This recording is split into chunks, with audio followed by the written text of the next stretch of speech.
ভেন্ডি বা ঢ্যাঁড়স এইভাবে রান্না করলে ভাত, রুটি, পরোটা সব কিছুর সঙ্গে খেতে দারুণ লাগে। চলুন রেসিপিটা দেখে নিয়ে যাক, আশা করি ভালো লাগবে। নমস্কার বন্ধুরা, রুচির কিচেনে সবাইকে স্বাগত জানাই। তো দেখুন, এই ভেন্ডির রেসিপি বানানোর জন্য এখানে আমি 200 গ্রাম ভেন্ডি ভালো করে ধুয়ে নিয়েছি। ধুয়ে তারপরে এইভাবে একটু ছোট ছোট করে কেটে নেব, খুব বেশি ছোট না আবার খুব বেশি বড় না। দেখুন, এইভাবে ভেন্ডিটাকে কেটে নিলে খুব তাড়াতাড়ি রান্না হয় আর ভেতরে মশলাটাও ঢুকতে পারে। এইভাবে সব ভেন্ডিগুলোকে কেটে নিতে হবে।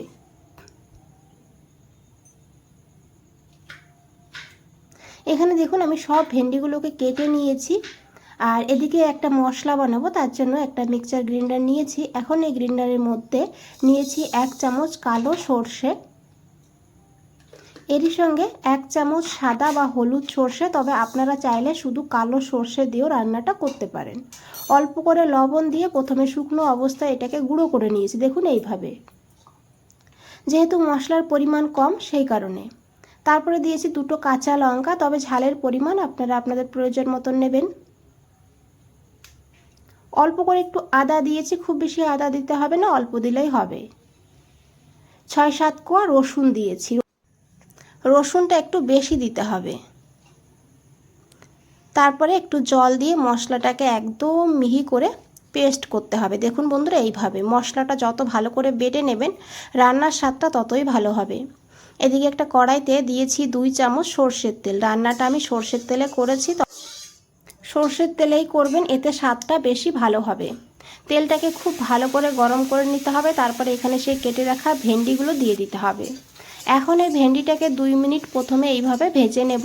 গ্যাসের ফ্লেমটা মিডিয়ামে রাখবেন, তারপরে ভেন্ডিগুলোকে ভেজে নেবে। 2 মিনিট পর এখানে দিয়ে দিতে হবে একটু লবণ।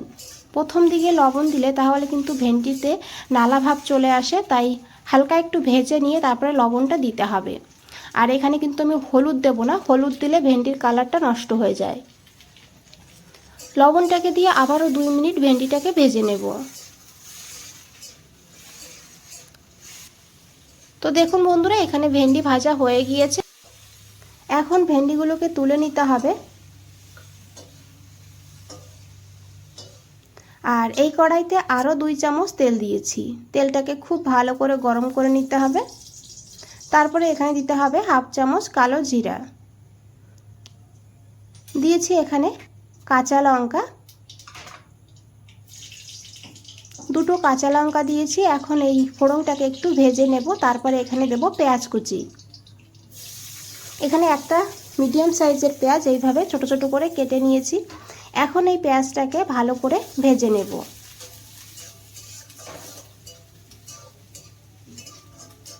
পেঁয়াজের কাঁচা গন্ধ যেন না থাকে সেইভাবে পেঁয়াজটাকে ভেজে নিতে হবে। বন্ধুরা, রেসিপিটা দেখতে থাকুন, ভালো লাগবে। আর ভালো লাগলে অবশ্যই একটা লাইক করে দেবেন, চ্যানেলটাকে সাবস্ক্রাইব করে পাশে থাকবেন, কমেন্টসে জানাবেন কেমন লেগেছে।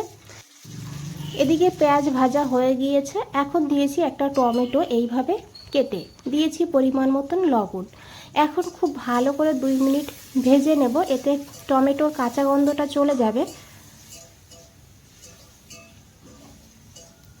তো দেখুন বন্ধুরা, টমেটো ভাজা হয়ে গিয়েছে, টমেটোর কালারও চেঞ্জ হয়েছে আর টমেটো কিন্তু নরম হয়ে গিয়েছে আগের থেকে। এখন এখানে দিতে হবে সেই বেটে রাখা মশলাটা। এখন খুব ভালো করে এই মশলাটাকে 2-3 মিনিট কষিয়ে নেব। ভীষণই ভালো হয় খেতে। অনেকে কিন্তু ভেন্ডি খেতে চায় না, তবে এইভাবে রান্না করে দেখবেন, যারা খেতে চায় না তারাও চেয়ে চেয়ে খাবে। তারপরে দিয়েছি এখানে 1/2 চামচ হলুদের গুঁড়ো, 1/2 চামচ কাশ্মীরি লঙ্কার গুঁড়ো। এতে কিন্তু কালারটা খুব সুন্দর হবে, ঝাল হবে না। আপনারা দিতে না চাইলে নাও দিতে পারেন। এখন খুব ভালো করে মিশিয়ে নিতে হবে। তারপরে এখানে একটু জল দিতে হবে। জলটা দিয়ে খুব ভালো করে আবারও মিশিয়ে নেব।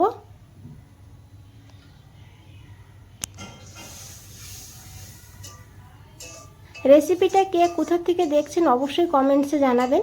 আর ভালো লাগলে একটা লাইক করে দেবেন। ঢাকা দিয়ে 2 মিনিট রেখে দিয়েছি। 2 মিনিট পর ঢাকনাটা সরিয়ে নিয়েছি। এখন একবার খুব ভালো করে মিশিয়ে নেব। এখানে মশলা কষানো হয়ে গিয়েছে, দেখুন মশলা থেকে তেলও ছেড়ে দিয়েছে। এখন এখানে সেই ভেজে রাখা ভেন্ডিগুলো দিয়ে দিতে হবে। দিয়ে খুব ভালো করে মশলার সঙ্গে কষিয়ে নিতে হবে।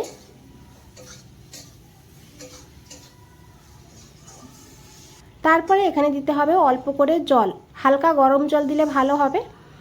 জলটা দিয়ে খুব ভালো করে মিশিয়ে নিতে হবে। আর রেসিপিটা কিন্তু একটু মাখো মাখো হবে, সেইভাবে জলটা দিতে হবে। তো দেখুন খুব ভালো করে মিশিয়ে নিয়েছি। তারপরে এখানে একটু ধনেপাতা ছড়িয়ে দিয়েছি, হাতের কাছে থাকলে দিয়ে দেবেন।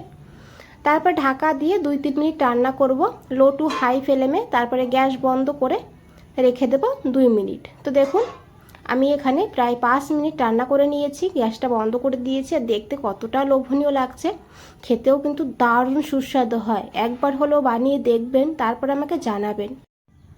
এদিকে দেখুন ভেন্ডিগুলো কিন্তু একদম গলে যায়নি, অথচ সিদ্ধ হয়ে গিয়েছে। এইভাবে ভেন্ডিগুলো যদি থাকে না, তাহলে কিন্তু একদম নালা ভাব হয় না, আর খেতেও বেশ ভালো হয়। আর আর আশা করি দেখে বুঝতেই পেরেছেন কতটা লোভনীয় লাগছে। বন্ধুরা আজ তাহলে এই পর্যন্তই, ফিরে আসছি নতুন কোনো রেসিপি নিয়ে। ভালো থাকবেন, সুস্থ থাকবেন। সবাইকে অনেক অনেক ধন্যবাদ এত সময় ধৈর্য ধরে রেসিপিটা দেখার জন্য।